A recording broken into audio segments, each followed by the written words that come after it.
नमस्कार, आदाब, सत श्री अकाल दोस्तों। बिग बॉस ओटीटी सीजन 3 के घर के अंदर ऐसा क्या हो गया कि कटारिया को अपने दोनों हाथ को जोड़ने पड़े। अनिल कपूर ने क्या कह दिया दोस्तों। अब इस बार इस वीकेंड के वार में अनिल कपूर पूरी तरह से बरस पड़े हैं कटारिया पर। अब कटारिया इस कदर जो है दोस्तों अपने आप में अकेलापन महसूस किया और अनिल कपूर के कहे अनुसार जोड़ दिए अपने दोनों हाथ। तो चलिए दोस्तों, हम आपको बताते हैं कि अनिल कपूर ने क्यों जुड़वाए हैं कटारिया के दोनों हाथ। इस रिपोर्ट को बताने से पहले अगर आप हमारे YouTube चैनल मीडिया अपडेट्स में पहली बार हो तो प्लीज हमारे YouTube चैनल को सब्सक्राइब और बाजू के बेल आइकन के बटन को प्रेस करना बिल्कुल भी ना भूले।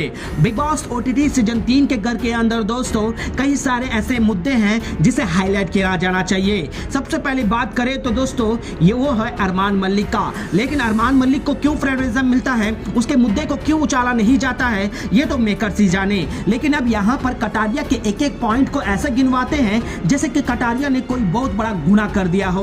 अब यहाँ पर वीकेंड के वार में भी कटारिया के ऊपर निशाना बो दिया है दोस्तों। तो वहीं पर दोस्ती पर भी सवाल उठ गया है, जहां पर एलविश यादव को जो है दोस्तों अपने दोस्त कटारिया या फिर अपने अच्छे माने पहले से मित्र अदनान शेख दोनों में से एक को जो है दोस्तों फैसला करना पड़ता है। यहाँ पर भी इनकी दोस्ती की परीक्षा की गई। अब यहाँ पर कटारिया का वो गलती गिनवाते हैं दोस्तों जहाँ साई केतन और साथ ही साथ कटारिया के बीच में काफी तू मैं हुई, जहां पर कटारिया ने साई केतन को एक शब्द कहा तो बदले में साई केतन ने तो जो है दोस्तों बिग बॉस की प्रॉपर्टी भी तोड़ दी और मुंह से इतनी गंदी गंदी गालियां निकाले दोस्तों, उस पर भी चर्चा नहीं हुआ। लेकिन यहाँ पर कटारिया को यह कहा जाता है कि आप जबरदस्ती किसी न किसी तरीके से इन्फ्लुएंस कर उनके साथ जाकर झगड़ा करते हो। चाहे वो साई केतन की लड़ाई में शुरुआत तुमने की थी तो वहीं पर अदनान के साथ जो तुमने ब्लॉग बनाया था उसमें भी शुरुआत तुम्ही ने की थी।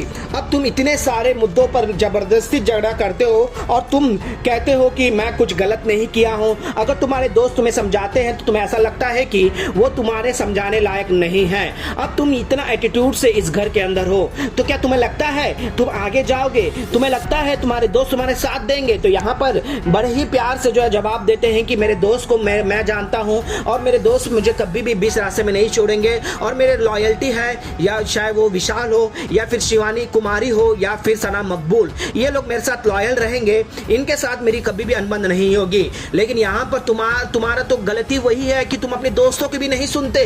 तो उसके बाद जो है अनिल कपूर काफी कुछ बातें कहते हैं और यहाँ पर कटारिया की फटकार लगाते हैं, लेकिन ना साई केतन का और ना ही अरमान मलिक के बातों पर जिक्र किया जाता है। अब यहाँ पर अनिल कपूर भी बाजी खेल देते हैं। उनके दोस्तों को रखकर उनके दोस्तों को तुमने डिसरिस्पेक्ट किया है, तुमने अपने दोस्तों का कभी भी ना मानी नहीं माने उनकी बात नहीं सुनी है और ऐसे दोस्त मिले हैं इस घर के अंदर तो तुम्हें शुक्रगुजार करना चाहिए। मांगो उनसे माफी दोनों हाथ जोड़कर, क्योंकि सना मकबूल तुम्हें समझाते तो नहीं समझते, तुम्हें विशाल समझाता है कि अदनान के साथ ऐसा है वैसा है, लेकिन तुम बाहर की बातों को लेकर ही उछलते रहते हो। तो यहाँ पर दोस्तों के खातिर कटारिया ने भी हाथ जोड़ा दोस्तों। लेकिन यहाँ पर बात सवाल उठ जाता है कि क्या अनिल कपूर को सिर्फ कटारिया की ही गलतियां दिखती है उनके दोस्ती पर लॉयल्टी पे उठाने के लिए कि कटारिया दोस्ती सही नहीं माता।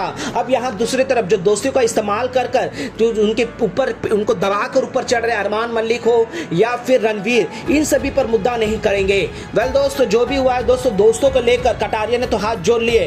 क्या ये कटारिया के लिए सही है? क्या उनके दोस्तों के बीच में सही है जहां कटारिया को गलत ठहराते हुए उनके दोस्तों को सही ठहराते हुए क्या ये दोस्तों में दाग लगाना नहीं है? प्लीज अपना राय कमेंट में जरूर बताएगा। और दोस्तों, या कटारिया को अपने ही दोस्तों से हाथ जोड़कर माफी मांगना सही था या गलत? प्लीज अपना राय